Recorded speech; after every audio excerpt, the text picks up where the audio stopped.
প্রিয় দর্শক আপনারা খেয়াল করবেন এই গ্যাস লাইটার কিন্তু মনে করেন যে এটা লিক, এই যে লিক ছেদ্র, এটা গ্যাস নাই, এটার গ্যাস নাই কিন্তু চাক্কাবালা পাথরবালা আছে, চাক্কাবালা আছে। আবার এটার মনে করেন যে গ্যাস মনে করেন যে আছে, এটার চাক্কা ভালো না।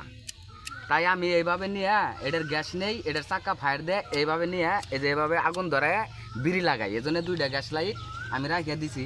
এই গ্যাস লাইট দেখে পুলিশ কইতাছে বুঝছি। আপনি কি বুঝছেন স্যার? কলে আপনি কিছু খান? হ স্যার আমি খাই। কি খান? আমি ভাত খাই, তরকারি খাই, মাছ খাই, ডাইল খাই। কলে না আপনি বাড়তি কিছু খান। আমি স্যার সারাদিন 500-600 টাকা না এই বর্তমান যুগে কামাই করবার গেলে চোখ এমনি লাল, কোনো কিছু খান না কেনা। আপনারা তো আছেন যে তেলের উপরে ধরলেই টাকা পান 1060, এটা লাইসেন্স না থাকলে।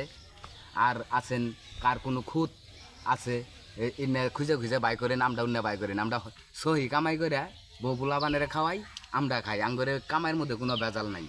আর এখন আগে তাও শেখ হাসিনার আমলে 10 টাকার ভাড়া 60 টাকা চান গেত, তখন মানুষ সেটাই অর্জস্ট টাকা ছিল, মানুষ দিত। আর এখানার দেশের পরিস্থিতি, এই দেশের পরিস্থিতির কারণে 5 টাকা বেশি চাইলে মনে করেন যে চাপা মধ্যে আহে ঘুষি নেয় এই যাত্রীরা, যে শালা এত টাকা বেশি চাস একের চাপা মধ্যে মাইরে দিম, বেশি নেওয়ার কোনো অপশন নাই। আমরা সহি কামাই করে খাই। এই বলতাছি যে আপনি 5 হাজার মুরাদ, যে আমার বাড়ি জামালপুর, 5 হাজার মুরাদ যে সমস্ত পুলিশ আপনারা ডিউটি করেন, আপনারা লোক সমাজ লই যা হাইরা তারপরে কথাবার্তা কয়েন, নালে কিন্তু মনে করেন যে এটা কিছু হয়ে যাবো নাকি। আমি পারলু। সবাই সুস্থ থাকবেন, ভালো থাকবেন।